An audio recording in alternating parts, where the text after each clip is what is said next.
Could writing down your dreams actually change how long you live? The surprising science behind bucket lists might just change how you live and how long you live. So in today's video, we're going to look at what a bucket list is, why you should have one, what could potentially go on your bucket list, what you do with a bucket list, and then finally, I'm going to share what's on my own personal bucket list with you as a means of potentially inspiring you, but also just being relatable. And maybe someone else has the same things on their bucket list. And I really do hope this creates a dialogue because I would love to hear from all of you what is on your bucket list. Let's start by examining, first of all, what is a bucket list? Well, in short, it's a list of things you want to experience or accomplish before you, well, kick the bucket. The term became familiar to us all in a 2007 movie starring Jack Nicholson and Morgan Freeman called The Bucket List, where they attempt to cross things off of each other's lists as they reach the end of their lives. We're supposed to make a list of all the things we wanted to do in our lives before we Kick the bucket. Cutesy. pointless now. We could do this. We should do this. Where does the term kick the bucket originate from? I love word entomology, so bear with me for a little English lesson. Why can't I say that? It's English. English lesson. Okay, it's kind of sad and kind of gross, but I went down this path, so now you have to come with me. Okay, in France in the 1500s, the butcher's beam of wood that they would use to hang slaughtered animals from was called the bouquet. Okay, my French is terrible. As they were dying and being hung by their hooves, they would kick the bouquet. They would kick the bucket. They would kick the bucket. Oh my gosh, it's so sad. It's so sad. Okay, that aside, we know what a bucket list is now. We know where the term kick the bucket came from. Why should you have a bucket list? Well, in reflection, I just turned 50 last year, and it really does seem like, for me in particular, and I know a lot of people in society follow this pattern, our lives are divided into thirds. Now, this doesn't account for everybody by any means, but a lot of people do tend to fit into these thirds. And what I mean by that is the first third of your life, you are a child, you're being raised, you're developing into an adult and seeking your own independence. And that's maybe the first third of your life, about roughly, let's call it 25 years. The middle third of your life, you then have the ability to take care of yourself and are potentially raising other humans. And so your focus is then on the people that you're with, that family unit, and the children that you're raising. The last third, and that's what I've just reached, as both my daughters are out of the house and we have Nick's daughters with us part-time. So we are very close to and half-time empty nesters at this point. And so that last third is where you are independent and self-sufficient, but don't have the responsibilities of taking care of anyone else. There's a beauty to it because your time is your own, and often you have more money than you did when you were firstly independent. But there's also a sadness because for me in particular, I do miss those days when the kids are at home. I miss their interactions. I miss the responsibility. I miss the purpose of it.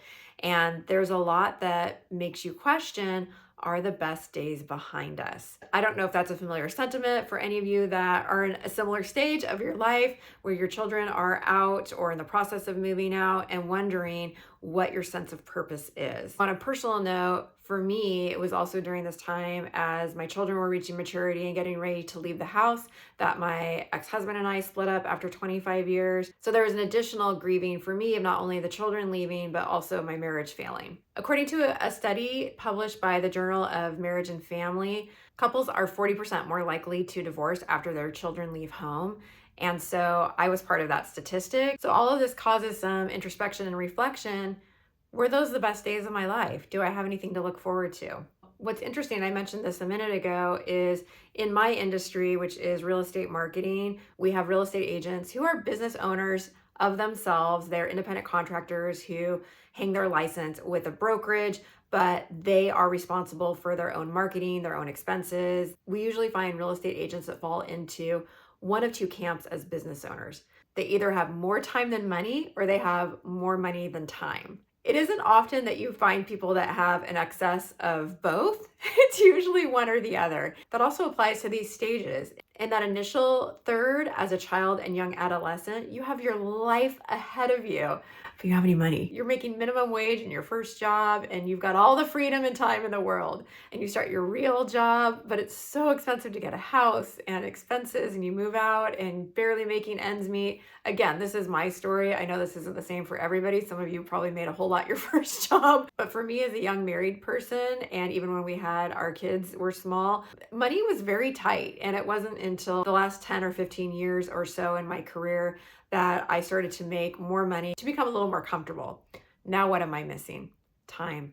I don't have my life ahead of me. I'm 50. I've got a lot of energy and a lot of good years ahead of me, but the reality of it is I don't have a lifetime. So why do I talk about these two things? One, it's so important to have a purpose in life. I'm going to come back to that in a minute. And then number two, if not now, when? Time is running out. And not to be morbid or threatening, but if you're not going to do it now, when are you going to do it? Okay, but let's look at why it's important to have something to look forward to. What I'm going to say is not going to be a surprise at all. It's going to make so much sense, but there are studies and science to prove it. There was a purpose of life study in 2018. Don't you love the name of that? And in it, they found that people that had something to look forward to tend to live longer lives compared to people that don't. This was across various demographics and health conditions, but basically people that had something to think about, to look forward to, live longer. Now, bucket lists don't have to be travel, although often travel is included on many people's lists.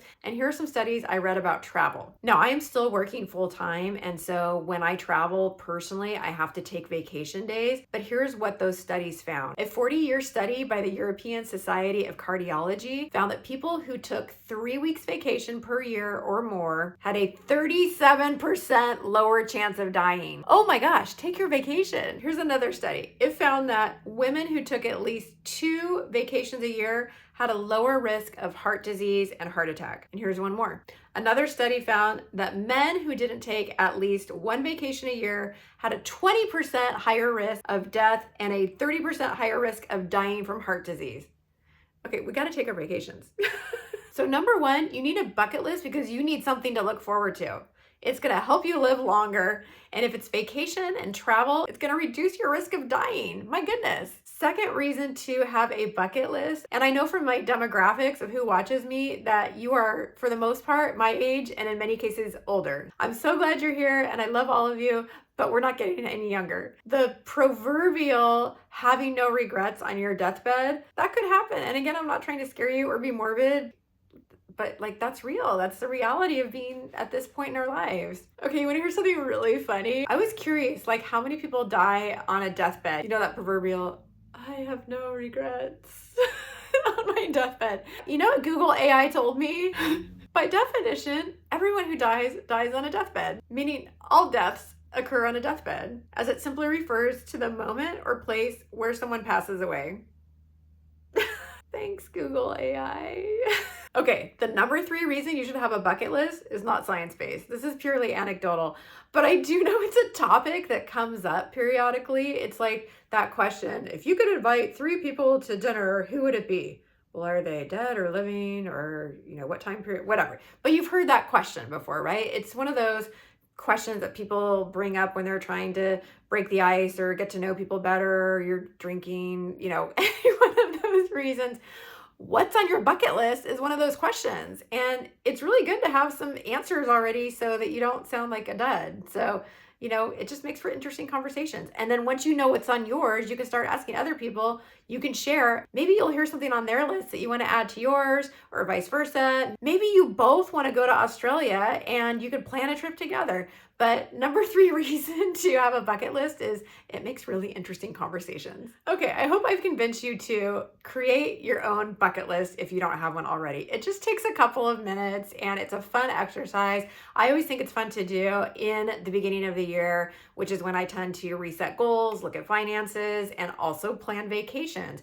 Because, as I mentioned, it's really important to have something to look forward to. And often After the holidays, there's a certain letdown. There are all the bright lights and all the parties and all the festivities that go with it. And then January, we don't have a lot of activities to look forward to. So there's this kind of emotional drop off after the holidays where it's nice to plan something. So this is often when I will book family vacations for the year or start thinking about my bucket list items that I want to cross off that year. Have you ever noticed that in your life, that after a run of a lot of events, maybe, even in the summer, maybe you had graduations and weddings and then you don't have anything for a while, there's almost a doldrums effect of not having something to look forward to. I know personally, I love travel, and when I don't have any upcoming trips, I kind of get in a funk because I'm just living day to day and I don't have anything that I'm future focused on. Studies have shown that when you get to plan a trip in advance or plan an adventure in advance, our minds don't know the difference between planning it and going on it. So you actually get to experience it twice. And then if you share it with someone afterwards, either by going through photos or telling stories, you get that experience 3 times. And so there is a joy in looking forward to an event and being able to plan it. So that's something to keep in mind too with surprise events, is that while they're fun for the recipient because the shock of it is there, they actually lose out on a third of the enjoyment of knowing that it's coming up. In a way, it's almost nice to plan out as far as you can because then you'll have all those months of anticipation. So what should go on a bucket list? Bucket lists don't always have to be expensive. Often they can be, and we'll come back to that in a minute, but sometimes it's something you just want to accomplish or experience that doesn't always take a lot of money, but it might take foresight or planning or just intent. Because if you haven't done it already, it's still on your bucket list. There's a reason you haven't done it yet. So it might just be taking that day off of work to go drive the 4 hours to visit the thing you've been meaning to visit your whole life and you've just never done it. If you don't get intentional about it now, when are you going to do it? So let's go through these questions and hopefully I can help curate your bucket list. Are you ready to write down your bucket list ideas? I'm so excited for you if you've never done this before. If you have done it before, this is your sign to get out your list and revisit it. See if anything's changed, see if you've crossed anything off your list, and share it with me in the comments below. I at least want to hear 1 or 2 things that are on your bucket list. If you haven't created a bucket list before, this is your sign to create one. So go get a notepad and a pen or pencil, or if you like to take notes on your phone, wherever you want to do it, but this is the opportunity you have to create your wish list of things you want to do and experience before you kick the bucket. Okay, now I'm going to ask you some prompt questions. And if you want to pause after each one of my questions and write something down, go ahead and do that. Question number 1. What national monument or tourist attraction in your own state or country or even city have you never visited but you've always wanted to? Question 2. What physical achievement have you always wanted to accomplish? Now remember, we're not getting any younger. So if you're not going to do the physical one now, are you going to do it 5 years from now? You're just going to be older. It's going to be harder. Do it now. This is the year for the physical one, I'm telling you. Question 3, what international trip have you always wanted to take? Is it visiting a country? Is it an experience like a river cruise or seeing something like icebergs or an animal? Or what have you always wanted to do internationally? Number 4, what high-risk activity have you always wanted to experience? Now, I am not promoting high-risk activities. Of course, consult with your doctor and your family and take into consideration that high-risk activities have high risks. But for a lot of people, high-risk activities do end up on bucket lists for that reason that they've been putting them off. This is not a prompt for you to hasten kicking the bucket, but it is just something to consider. What I mean by that is driving a sports car or bungee jumping or skydiving or doing zip line or something like that that maybe you've never done because it creates a little bit of fear with you. That might be something to consider. Again, check with the people in your life to make sure this is okay. I'm not advocating you put yourself in danger by any means. Question 5, what skills or hobbies have you always wanted to learn? Is it a language, an instrument, how to cook your grandma's famous pasta? Whatever skill you've been wanting to learn, write it down. Okay, this is a fun one. What performance, band, or live event have you always wanted to see or attend? So is there a band that Maybe they're touring now and you always wanted to see them when you were young, or maybe you're a fan now. Maybe you've always wanted to go to the opera or the symphony or go see a Broadway production. Or event would you like to attend? Maybe you want to go see the Olympics or a sports championship. What did you want to see live that you've never done before? Write that one down. Okay, number 7, personal accomplishments. What do you want to reach as a personal goal? Do you want to get completely debt free, including your house? Is that a goal? Do you want to write a book? Do you want to establish a scholarship? Do you want to coach young people? What is a personal accomplishment for you that you've never achieved? Number 8 is kind of a fun one too, but what have you wanted to do to your body that you haven't done before? Okay, that sounds a little weird, but maybe you're at a point in your life where you've always wanted to dye your hair or get a tattoo or try a fun haircut or try dressing a certain way. And for whatever reason you haven't done so yet, why not now? If that's on your bucket list, write it down. So those are 8 prompts to just get you thinking. You might have more than one item under each list. On my personal list, which I'll share here shortly, I have a lot of travel on mine, so I have a lot under the travel section. But I encourage you to write down at least 10 items that you can have on your bucket list. If you have more than 10, you may need to spend a little time prioritizing, which is most important. But I think that's amazing if you have more than 10 items on your list. Okay, here's the next step. Prioritize them in order so that the number 1 item is the one that you would be the most upset if you never got it done. And what's the next step after you prioritize? Take the top item and plan it. I am not kidding. This is your sign. You need to plan it. Now, I understand there are some costs involved with many of these. If African safari is on your list and you live in the United States and you want to take 4 people with you, that's going to be, I don't know, $25,000 to do a major African safari. I personally don't have $25,000 laying around that I could do that this summer. I would need to create a savings habit and maybe do that in 5 years. But if that's the number 1 thing on my list and I don't plan it, how upset will I be? 5 years is going to go by regardless of me planning for that in 5 years or not. And I would rather in 5 years' time have check one thing off my bucket list that was the most important thing to me than not have planned to go on that trip. Now, some things don't take as much money or planning, and so you might be able to accomplish them this year. So that might be another thing to look at is if your number 1 is going to take a few years, but you can cross something else off your list this year, that might just take, like I mentioned, a day off work or a weekend to go visit something locally. So personally, I've never been to Catalina Island or Hearst Castle. I grew up in California, and those are 2 tourist attractions that people visiting California experience all the time, and I still haven't. So I don't know that those are top bucket list items for me, but that's something that I could probably just get done, and I just need to do it. Sometimes it just takes a little research online and planning.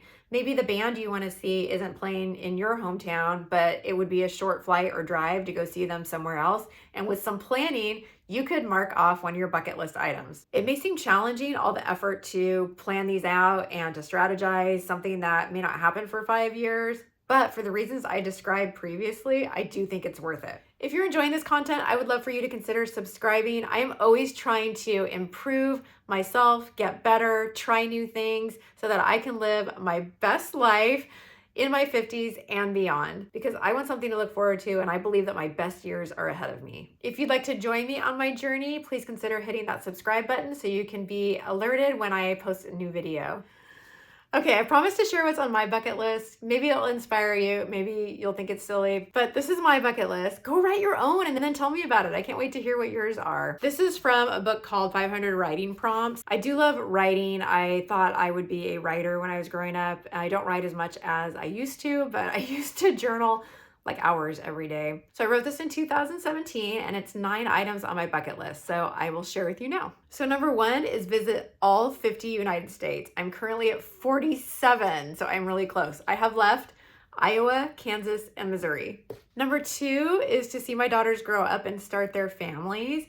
And in a way, I'm going to cross part of this off my bucket list this year because my oldest daughter is getting married. And so that's super exciting because I love my future son-in-law and I can't wait for him to officially join our family, although I've considered him family for a long time now. but that is something that I want to see. Now, that's not something that I can plan for or pay for or schedule, but it's something that is just important to me as an achievement to see. So maybe isn't a true bucket list item, but it's what I wrote down then. Number 3 item on my bucket list, publish a book. Okay. This was 8 years ago. I have not started to write a book. I've actually started to write several books, but not since that time and not published. I know we have the ability to self-publish, and that might be what I end up doing, but I do want to write a book that is published at some point. Number 4, visit Australia. I would love to go to Australia. The animals there are intriguing, and the culture and the people, like, I want to go there. I want to go to Australia. Number 5, I want to go to Egypt and see the pyramids. I think Egypt sounds so romantic and fantastic, and I've just been entranced my whole life with the concept of Egyptology and mummies, and I did history reports on mummies growing up, and that's just something I want to see. I want to go to Egypt and see the pyramids. Number 6, I want to go see a Super Bowl live. Yeah, I want that to happen. I don't know how that's going to happen because I don't have the connections. Maybe. I don't know. That's my list. Number 7, I want to go see the Kentucky Derby live. I just love all the pomp and circumstance of the hats and the attire and the mint juleps it just seems amazing. I actually started to look into this a couple of years ago. Corfac, the company I work for, now has a warehouse in Louisville, Kentucky. So I've actually been to Churchill Downs now a couple of times. I've seen horses training and racing at Churchill Downs, but I've never been to Derby, and I would really love to go to that. And the number 8 thing on my bucket list is the one that I have been able to cross off in the last 8 years, and that is to go visit Stonehenge. And that was another attraction like the pyramids I always envisioned kind of romantically, and it was a little disappointing when we went, but I was so happy to go. I loved every moment of it. They just weren't as big as I thought they were gonna be, and we couldn't get that close, and it just, it is what it is, but I was so glad to have gone and to check something off my bucket list. So that's it. That's my bucket list. What is on your bucket list? I really can't wait to hear from all of you. Have you accomplished anything on your bucket list? And if you don't have a bucket list, did this inspire you to create one? Please comment below. And if you want to keep watching, you can watch the next video here.